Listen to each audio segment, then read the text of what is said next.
Hey guys, welcome back to my channel today. In today's video, I'm going to be sharing with you guys a little bit of a Sephora haul. I'm really excited. There's a ton of repurchased items in this haul today, so these are my holy grails. Love these products so much that of course I repurchased them, and there's quite a few that I've repurchased several times already too, so you know they're that good. I also have some new things I'm going to be testing as well, and then kind of reporting back to you guys in a hits and misses in the future as to if it's actually worth the money or not. So without further ado, let's get started on this little Sephora haul that I did just last week. So the first purchase that I made is a repurchase, and this is from Living Proof. This is their Restore line. I use both the shampoo and the conditioner. If you guys have been around my channel for a while, you know this is a big favorite of mine. I'm obsessed with this brand, especially the Restore line because it's for color treated hair. It helps keep hydration and moisture in, so I love it. What it does is it keeps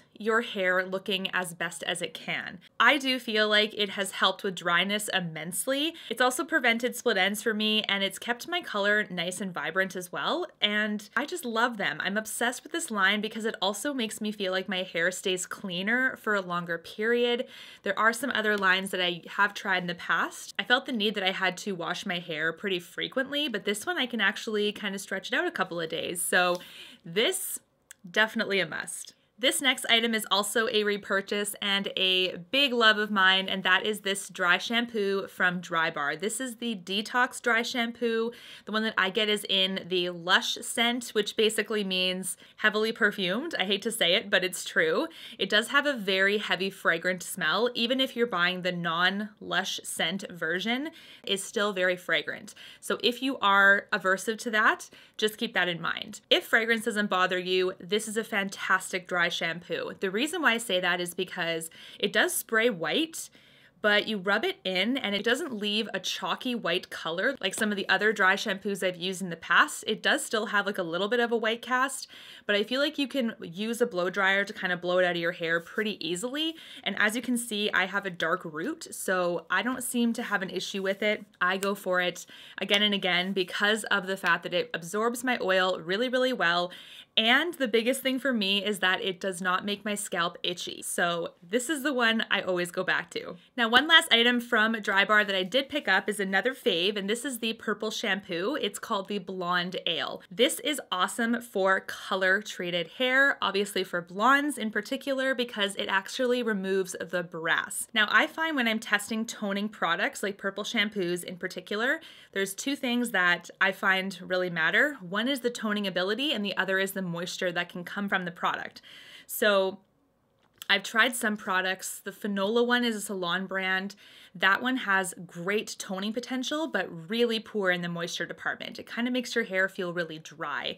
This is one that's very well balanced, where you have great toning ability and you also have really nice moisture, which I love because I don't want to tone my hair and then it's dry and brittle.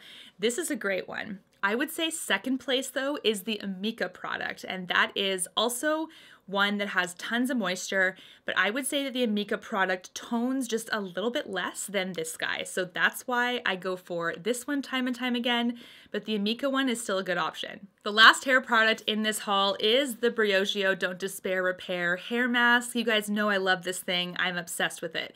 Talked about this a number of times on my channel. I'm definitely not sponsored by them yet. I would definitely tell you that would be amazing if I was. But this is such a good deep conditioning mask. It smells kind of like sweet almond, I would say, because it does have the sweet almond essential oil. I'm okay with essential oils and fragrance in a hair mask. I'm not okay with it in skincare. So this is definitely something that I keep going back to, and I love it for the fact that it just makes your hair feel so hydrated, so silky smooth. How I use it is I put it in my hair and then I sit in my bathtub and have a bath and read my book. And so I'm getting that hair mask basically for like half an hour sometimes. I let it really soak in. Then when I'm done, I'll rinse it out in the shower and my hair feels amazing. So this is an amazing mask. I don't know how many times I've repurchased it. Try it if you haven't yet. Now this is the last repurchased item, but it is makeup. So I have tried in the last probably month or so, I've tried the Anastasia Beverly Hills Eye Primer product. And you guys, Might be an unpopular opinion, but it's not my favorite. And not because it doesn't do its job. It does prime the eye, it does extend the wear of eyeshadow, but I don't like how it feels on my skin. It's very opaque, it's very heavy, and that's great for like bright colors and stuff like that because you want everything to be completely covered on your eyelid for like the pigment to really shine, but I don't really like it. And I think it's because of the texture of it and the fact that it's just so heavy to me, and not in texture, but heavy in the color of it. It's really hard to explain. Plus the mini size of that product is definitely faulty. Like the packaging is faulty because when you squeeze a little bit out, sometimes it keeps going and going and going, and you really don't need that much. Like you need a tiny bit. So the mini size is great, but the packaging is extremely faulty. So if you love it, I'm sorry.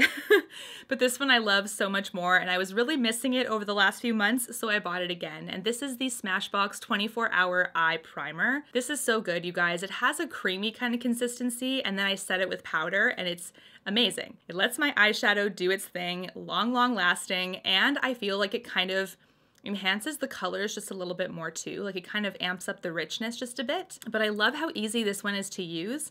The size of this, like the packaging is great. I love the fact that it kind of moisturizes as well because I don't want that area to get dry. So that's another thing, but I think what it mostly does best is just soften and smooth the area. I love it. I actually had a Sephora employee put this on me, otherwise I would have no idea about it. It's great. I also got a sample of this new Tatcha product. This is the Liquid Silk Canvas, and this I've heard some mixed reviews about, you guys, so I did just get a sample because I noticed they were offering this. Just so you guys know, I did do a whole Tatcha video fairly recently talking about kind of the hits and misses of the brand. Personally, I don't buy their skincare anymore because it has fragrance and essential oils in it, and I'm really trying to stay away from that. So even though this has fragrance, I'm not going to wear it every day. I'm going to wash it off once I am done for the day. I definitely treat it a little bit differently than skincare that's like literally saturating your skin and being used every single day. I have had some mixed reviews from you guys though, so that's kind of interesting. It just smells like the very classic Tatcha smell.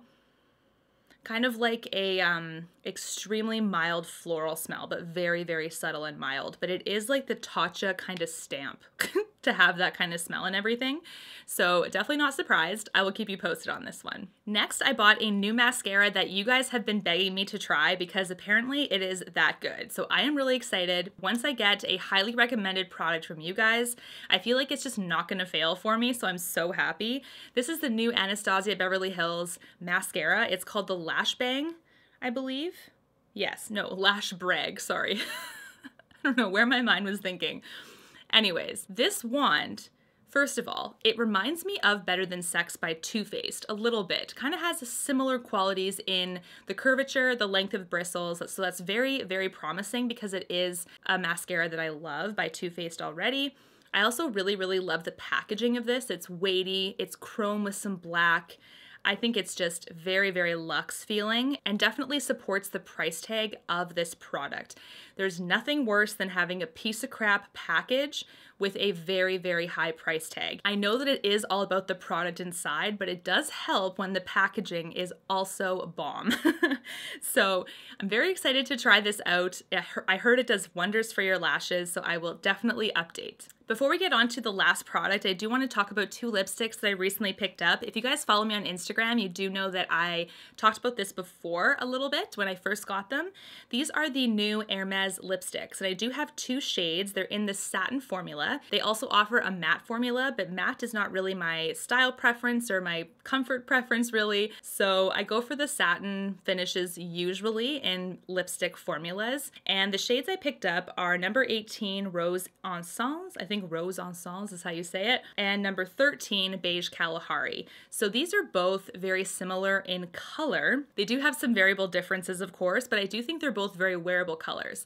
Now, as I've been testing them though, I have had some mixed feelings. So when we get to the next hits and misses video, I will expand further, but this is a very interesting product.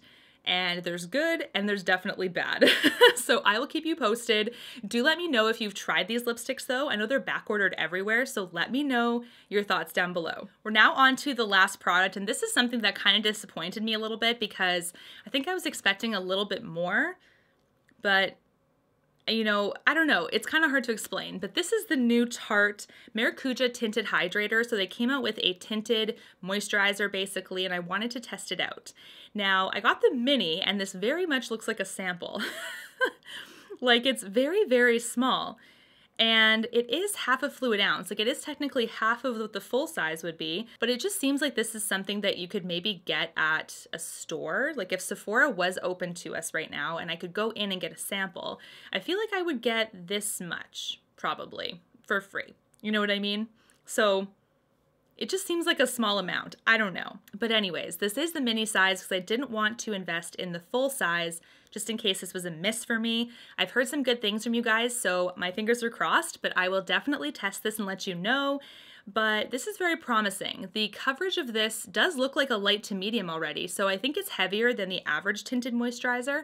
But once again, I'll update in a future hits and misses. What do you guys think of this little haul and all the items I picked up? Is there something that you want me to test so badly? Do let me know down below and I will definitely pick it up. I hope everybody is staying safe and healthy, and until my next one, guys, take care. Thanks so much for watching.